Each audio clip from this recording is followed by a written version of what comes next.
So I'm very happy that you can tell us about your great discovery, and you are the only scientist in the world who made the greatest contribution to the modern science, empirically proving the existence of subtle matter, which was not so much considered through modern science. But this subtle matter is very well known from the ancient cultures, and they were considering this the most important aspect of our reality, which is giving life to everything. So please, if you can tell us about your discovery. Yeah, the inspiration came from Vedic science, as it is told from Maharishi Mahesh, or taught in the world. And in addition, also in Greek philosophy, there are predictions that there is another form of matter which we cannot see with a naked eye. And there are more predictions from Vedic science that this invisible form of matter is even the basis of space-time reality, space-time geometry, and is also the basis of consciousness. And this was very challenging to me. If you hear something like this, there are two possibilities. You can take it not serious, or you can be triggered to take it very serious. And so about 30 years ago, when I heard this from Maharishi, I realized that there must be something behind this strange story, so to say. And I took it very serious and started with experiments. And strangely enough, the first experiment worked, and from this time on I had the feeling we have now the possibility to show that subtle matter really can be proven also from an objective point of view. And this can be done by special balances, which are quite sensitive, because this real form of matter, as Maharishi said, has real mass and energy content to such an amount that one can measure it with a sensitive balance. So it was a question to find detectors which absorbs this form of matter. And as I just said, even in the first experiment, I found a detector which was able to absorb this form of matter. And the weight changes in comparison to a reference system indicated that the detector absorbed something in time over days. And these mass changes indicated there is something which the naked eye cannot see, but has matter content and energy content. And from this on, I started with hand-operated balances. And after the first experiments, I was able to guide a PhD thesis at the former MIU in Fairfield, Iowa. After this, I took some experiments and went to the board of directors of a company, a world-known company who is producing balances around the world. And the technical director then just gave me two balances which are very precise. They work automatically, and the data can be stored during the measurements at the computer and can then be depicted in graphic form with software which is available today. And this is important. One needs to, for the proof of existence of this form of matter and its characterization, a modern state-of-the-art technology in weighing. That means one needs very sensitive balances, which are not so cheap, and one needs computer hardware and software to make the recording and the graphic display. And this is available only since, let me say, 10 or 15 years. 100 years ago, this form of anomaly, so to say, this inconstancy of conservation of mass in closed systems was already detected from other researchers with hand-operated balances, which were not so sensitive as my balances are. And but it was forgotten. There have been published 3 to 4 papers in scientific literature about this anomaly, and then it was forgotten for the last 100 years. And from the inspiration of Maharishi and his knowledge about Vedic science, I, so to say, rediscovered it, and with this online recording of data over days and weeks, where 10,000 or 15 20,000 data are recorded in sequence, one could easily show that this form of matter exists, and one could characterize its properties quite well. Yes, this is very interesting, and especially that we can measure something what we cannot see. That's actually, correct, yes. and can Yes. that we can have proof of existence of something which we cannot touch or see, and this is a great support for all those people who are in a way aware of existence of such life energy, Yes. which is actually material reality, Yes. and they are using this form of life energy for healing and for better understanding of their own life and spiritual growth. Yes.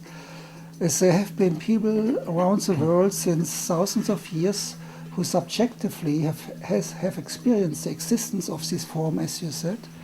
And if one starts to experience this form of matter, it can very strongly improve the health state, and it can also improve the state of mind, cultivates the mind, and this has been recorded since ancient times in the Vedic civilization, and is a basis of the knowledge about Veda in India since thousands of years. So finally, so Veda could be detected with such objective means of weighing, but in between many people have reported about these kind of subtle matter and have used various names to describe it.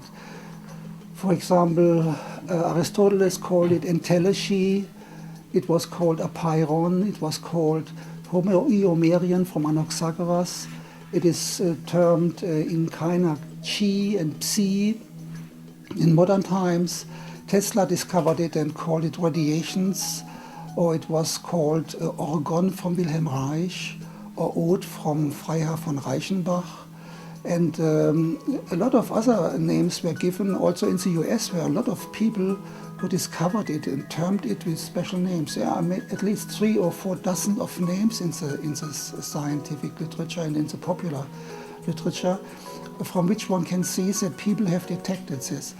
The subjective detection is an old story, so to say, but the objective detection was only possible with this new state-of-the-art technology which I just described.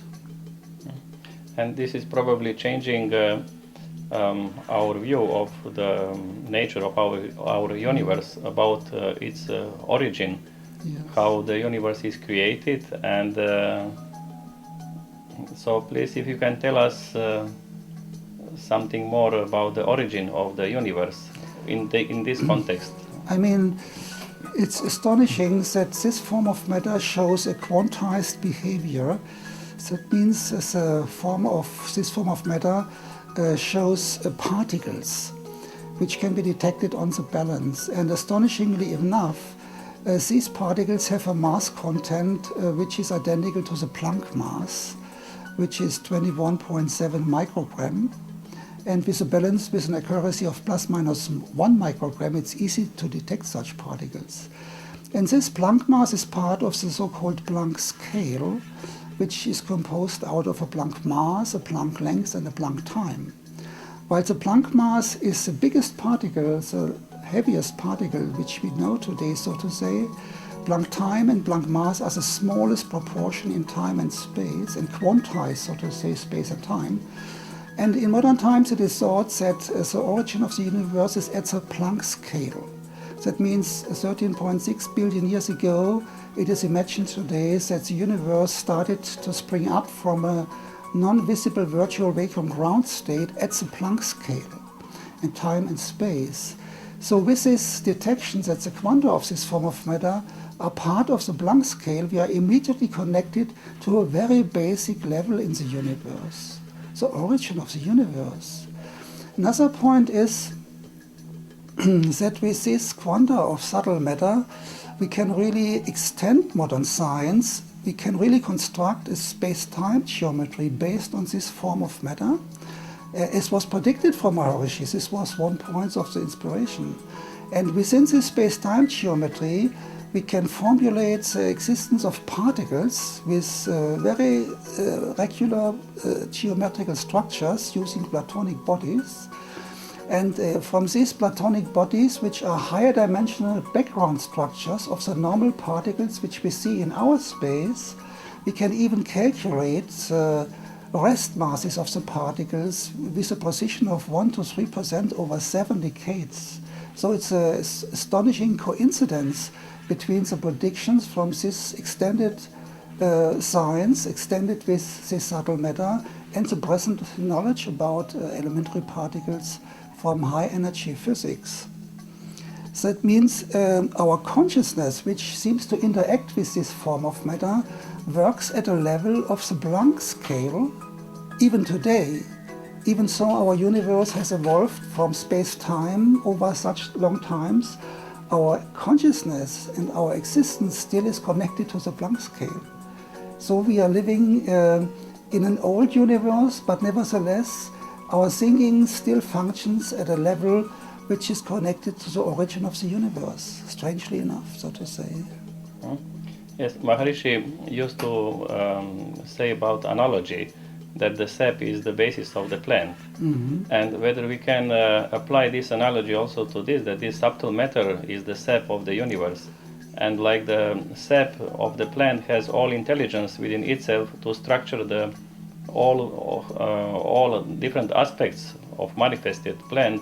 Yes. So like this, maybe this subtle matter can have also this kind of inner intelligent structure which is expressed in different qualities of maybe some forms, geometrical, and which is the basis of the structure of all the geometry of the atoms and the molecules and all the grosser levels of existence.